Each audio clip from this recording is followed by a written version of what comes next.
বিভিন্ন কারণে মানবদেহে পানির পরিমাণ বৃদ্ধি পেতে পারে। পানির পরিমাণ বৃদ্ধির ফলে রোগীর শরীর ফুলে যায় এবং পেট, হাত পা ও চোখের পাতায় পানি জমা হওয়ার ফলে ফুলে ভরাট ভরাট আকৃতি ধারণ করে। শরীরে জমা হওয়া পানির পরিমাণের উপর নির্ভর করে রোগী বিভিন্ন ধরনের জটিলতায় পতিত হয়। তবে প্রাথমিক পর্যায়ে আক্রান্ত ব্যক্তি কোনো ধরনের উপসর্গে ভোগেন না, কিন্তু পানির পরিমাণ বাড়তে থাকলে ধীরে ধীরে পায়ের পাতা ফুলতে থাকে এবং বিশেষ করে হাঁটুর নিচের অংশে পানি জমা হওয়ায় চামড়া টান টান ভাব ধরে বা ত্বক বেশি চকচকে হয়ে থাকে। পেট ফেঁপে যাওয়া, পেটের নাড়িভুঁড়িতে পানি জমা হওয়ার জন্য হজম প্রক্রিয়া ব্যাহত হয়, যার ফলে পেটে ভুটভাট করা, অত্যধিক গ্যাস উৎপন্ন হওয়া, পেটে বদহজম দেখা দিতে পারে। শরীরের বিভিন্ন অংশে পানির পরিমাণ বৃদ্ধির ফলে সহজে জীবাণু সংক্রমণ ঘটে, মানে জীবাণু সংক্রমণ প্রতিরোধ ব্যবস্থা দুর্বল হয়ে পড়ে।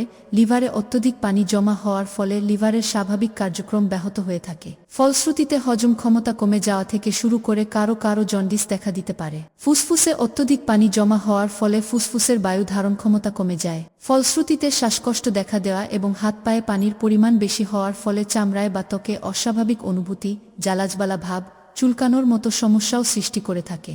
কারো কারো বসা থেকে উঠে দাঁড়ালে মাথা ঘুরতে থাকে, তবে একটু সময় পরেই তা কমে যায় বা স্বাভাবিক হয়ে যায়। অনেকের স্মৃতিশক্তি কমে যায়, তার সঙ্গে দৃষ্টি ও শ্রবণ শক্তি কমে যায়। কোনো মানুষের শরীরে পানি জমা হয় অথবা শরীরে পানির পরিমাণ বৃদ্ধি পায়।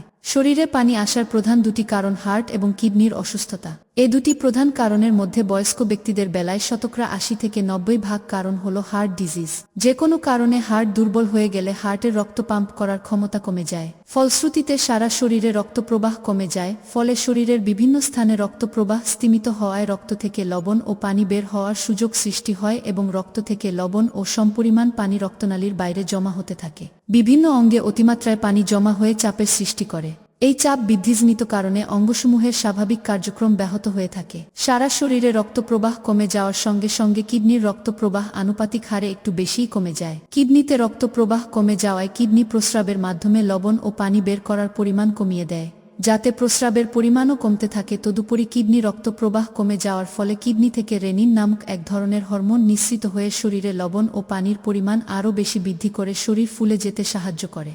তবে এসব কিছুর মূল কারণ হলো হার্টের রক্ত পাম্প করার ক্ষমতা কমে যাওয়া এবং এটাকে কোনোভাবেই কিডনির অসুস্থতা বলা যাবে না। বয়স্ক ব্যক্তিদের বেলায় 10 থেকে 20% ব্যক্তির কিডনি ফেইলুর দেখা দেয়, যার ফলে কিডনির কার্যকারিতা বা রক্ত পরিশোধনের মাত্রা কমে যাওয়ার ফলে শরীরে লবণ ও পানি জমা হতে থাকে। এছাড়া যারা দীর্ঘদিন যাবৎ ডায়াবেটিস এবং উচ্চ রক্তচাপজনিত রোগে ভুগছেন তাদের বেলায় কিডনি ফেইলুরের ঝুঁকি অন্য সবার চেয়ে বেশি পরিলক্ষিত হয়। বন্ধুরা, আমার চ্যানেলকে সাবস্ক্রাইব করুন এবং আমার চ্যানেলের সাথেই থাকুন। ভালো থাকবেন, সুস্থ থাকবেন, সুন্দর থাকবেন। সবাইকে ধন্যবাদ।